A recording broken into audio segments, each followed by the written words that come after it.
Here's how you fold an origami crane. The first fold you do is up like this, just in half. Then you do another one, which looks like this. And then the last one, you kind of just want to pop out the wings, I guess, a little bit like that. And then you have a wonderful little origami crane. OZ fans. Shh. It's a trick with a little post-it note. I'm going to show you how to fold a little origami crane. Fold it in half first, then half again, and then half again. And you fold the wings down like that. And you've got a little crane. So I don't know how that looks, but I'm going to show you how it works.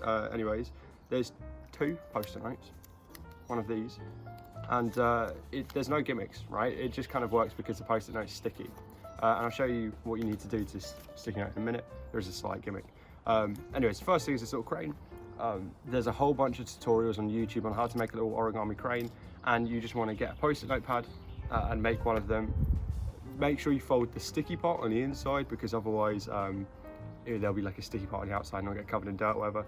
I think this is really cool. It's a nice little giveaway you can give to someone, and it kind of has a similar energy to it, to like a bill switch with a thumb tip, except this doesn't use a thumb tip, and you can make it on the fly.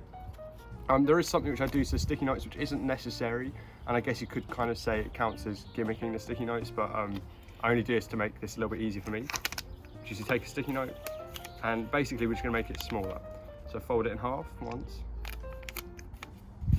like that, half again, and then all I do is just trim it, so we'll come down a little bit, so about that much off. Make sure there's still quite a lot of stickiness left on here, and then get rid of that, and then cut it again.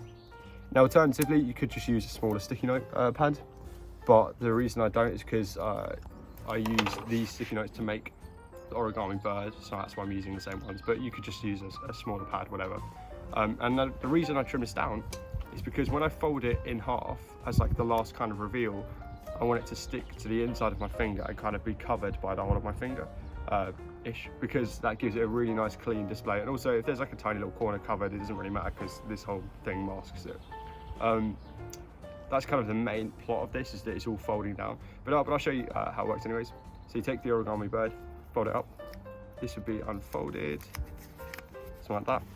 So you have the sticky part at the top, and the good thing is that because it's sticky, is that this bird will just kind of stick to that anyways, which means you can be quite free with it. Obviously be careful of lighting, because you don't want to see that origami bird through it, because it looks kind of obvious what's happening. But yeah, you can just tap it and it'll just tack itself to that a little bit, so you can kind of give it a bit of a clean hand display. And then basically you're doing kind of a bill switch type thing. If you don't know what a bill switch is, look it up on YouTube, wherever. You're folding this up, but I'm covering the bottom of the origami bird, right? Because I don't want anyone to see this part. And then I'm going to fold it in half again. Oh, and again, I'm kind of covering everything that can't be covered by this here. And then when I say I'm just going to fold down this part, I'm basically sticking it to my finger as I push this whole thing up, right? And that gives me a really nice kind of reason to be able to push these wings down. I think it's all justified, and you get this nice kind of clean-handed display of that. There's another thing which I wanted to show you as well, which is a kind of more visual presentation of it, I guess. This would work great for a Zoom show or for social media, or even a live performance, and you could give this little bird away, which I think is really nice. The other thing which I wanted to show you is if you get a post-it note, let's get rid of this stuff, don't need that for a minute. If you get a post-it note and actually scrumple it up, and making sure the stickiness stays on the outside, on one side of it, if that makes sense. So now kind of the bottom of it isn't sticky, but the top is. It's just got a tiny bit of tack to it. It means I could have this clipped here, or on my thumb, depending on the angle that I want to use for the video. So let's say it's clipped on my thumb. Hopefully you can't see the wing, I don't know.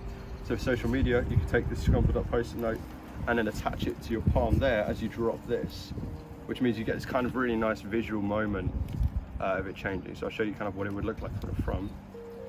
So you've got post-it note, and it changes, which I think looks really cool, and it's just staying there, which is another really nice visual handling you can use for your social media. I hope you have fun with this, guys.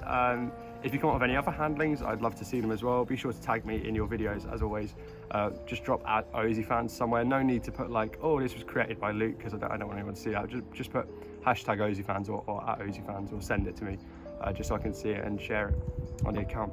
But yeah, hope you enjoyed that little origami trick, I guess. OC fans. Shh.